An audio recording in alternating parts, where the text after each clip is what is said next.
नमस्कार, मी मिलिंद महाले बोलतो आहे, एम्बेरॉल स्पिरिच्युअल सर्व्हिसेस पुणे येथून.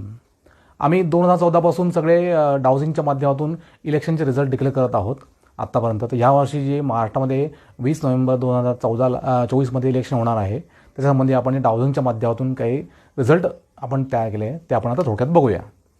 पहिले म्हणजे महायुतीला या इलेक्शनमध्ये BJPमध्ये 115 सीट मिळतील, शिवसेनेला 50 सीट मिळतील, NCPला 34 मिळतील. अशा तऱ्हेने महायुतीला 199 सीट मिळतील. महाविकास आघाडीमध्ये इंडियन नॅशनल काँग्रेसला 27 सीट मिळतील, शिवसेना UBT पक्षाला 15 सीट मिळतील, NCP शरद पवार पक्षाला 27 सीट मिळतील, टोटल होतील 69.